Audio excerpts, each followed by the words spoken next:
Hey guys, welcome back to my channel. My name is Lindsay. If you're new here, welcome. Happy to have you. And today I have a video for you on victim mentality and why you should stop playing the victim. And these are my perspectives towards the subject.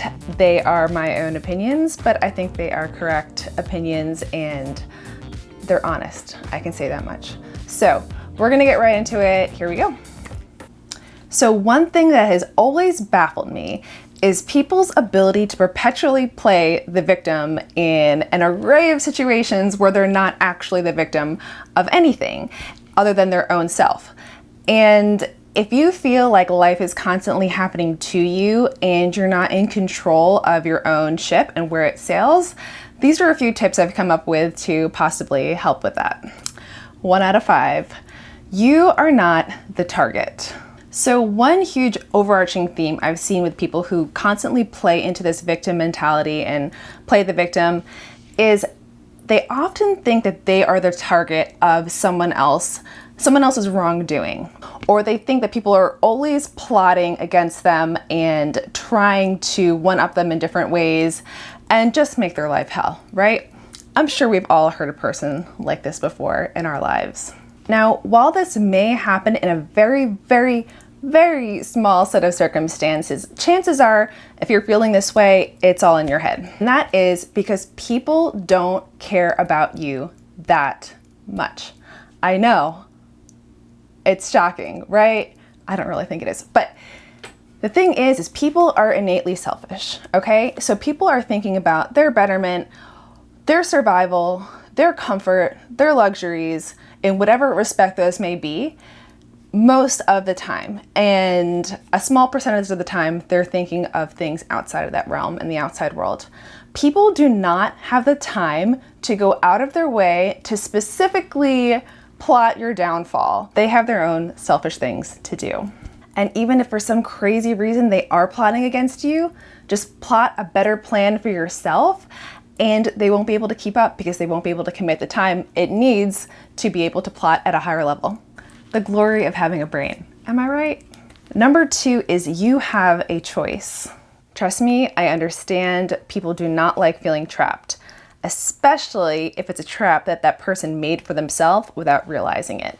So often people think that they don't have a choice, that they're just helpless, life is happening to them. It leads to that whole woe is me mentality. Listen, you can help your own self. We are the dominant species because of the brains that we were given, and we also have thumbs, so we can't forget about those. And things are able to be figured out, and you can do that for yourself. Nobody feels bad about the fact that you've made bad decisions that you now have to live with. You are a fully capable human being. You're capable of figuring it out and making your life better. You have a brain. Again, it's amazing. Number 3, life doesn't happen to you, it happens with you. Have you ever heard someone say, all these things in life, like why do all these crazy things just keep happening to me? Or why do all these terrible things just keep happening to me? Okay, so on the list of hard things to swallow today, the unifying factor of all the things that keep happening to you in your life is you.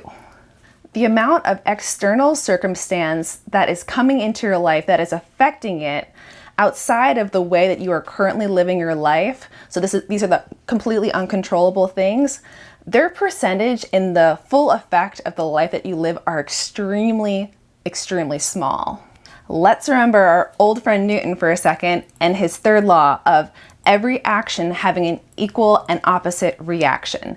Now, this is more than just throwing the ball at a wall and having the ball come back towards me. This applies to non-physical things as well. So if I were to continually project negativity out into the world, I should be expecting negativity to come back at me. If I am putting out positivity, if I'm putting out planning, if I am putting out efficiency into the world, I can be expecting those things to be coming back at me because that is the energy that I am putting out. If you want to live a productive and an efficient life, you have to put in productivity and efficiency in the front end to end up getting it back out and being able to enjoy and profit from it.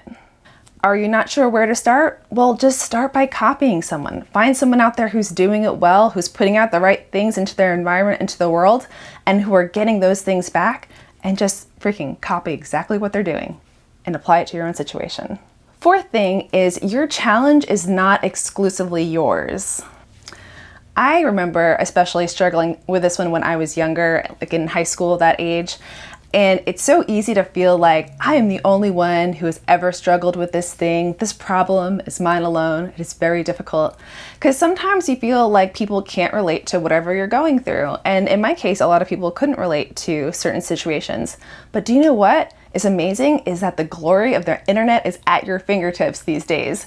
So it's really easy to go and find someone with whatever struggle or challenge you have and just put it into Google and find someone who's overcome that same thing. You have access to all these hacks at your fingertips, and it's just going out there, finding them and utilizing them, applying them to your own life, and realizing that you're not alone in these struggles that you may go through in life. People have done them time and time before. They've come out victorious. They have come out of whatever issue it has been. Nothing today is unique. Everything is the same. Everything is just duplicated and made to look slightly different in slightly different packaging. It's all the same. Someone's gone through your problem before and they've come out victorious. You have that same ability.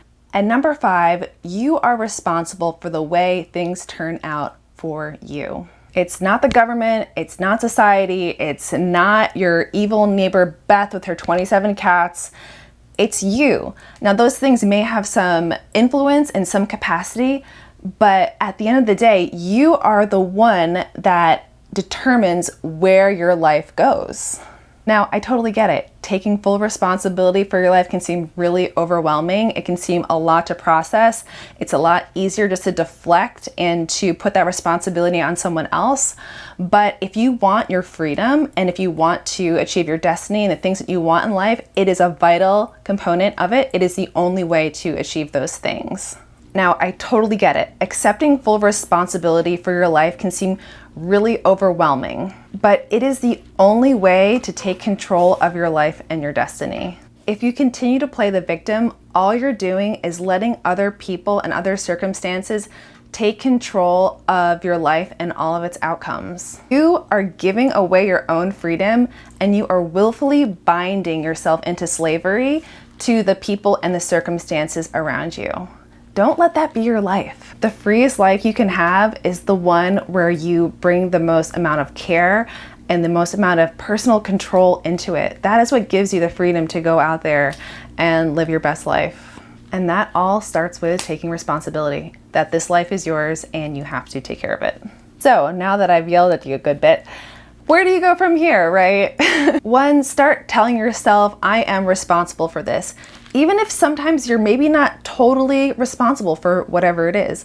1, it's a good leadership quality. And 2, you need to retrain your slow brain into reframing the way it sees the world around it and saying that, you know what, I am responsible for this. I am going to take ownership over this. Even if my percentage was small, I'm going to make it fully my responsibility. 2, use every challenge where you could have played the victim, but use it as triangulation instead to say, this is how I could have steered my ship differently in this situation, and use it as a point of learning, not as a point of opportunity for deferring your own responsibility. And 3, be freaking grateful. I mean, look at us and our problems that we have, right? Most of these are not problems. They are privilege that we have somehow skewed into our perception of an actual problem. And instead, start opening your eyes to all the wonderful things around you in this world, all the things that you have to be grateful for. The privilege that you have the ability to even watch this video on YouTube is huge. So look around you, see what you have to be grateful for, and stop making such a big deal out of the things that are really not a big deal. If you can't find one thing every single day that you are actually genuinely grateful for, you need to keep yourself up at night and have a pen and paper there and write something down. And you need to stay awake until you can find something in your life that day that you were grateful for. There is no excuse. I'm not taking any excuses on this subject. So guys, that's it for this video. Only you can be responsible for your own life. I hope that point is clear. I hope you learned something from this video. I hope if you're struggling with anything related to this, that maybe these are some tips that you can start applying. And yeah, I mean, I do understand people can actually be victims of certain types of situations, but for the majority of people, the things that they find themselves victim to are really majorly their influence. And so we just need to flip how we see things a little bit and go with growth mindset versus victim mentality. It's a huge shift, and you will really start to be able to achieve the things that you want in your life once you stop putting yourself in bondage to the circumstances and people around you, right? We all want freedom at the end of the day. So, hope you guys like this video. Please like and subscribe if you haven't already. I love you. We're here for some fun. All right, bye. Just in case you forgot, we have thumbs. Like, we actually have thumbs. Like, there's no reason for you really to complain about anything because you have thumbs on a brain, all right? I mean, you could be a raccoon and that would not be as fun or as beneficial, but you're a human with thumbs because you access the internet. Unless you're a really, really savvy raccoon, in which case I have no further comments.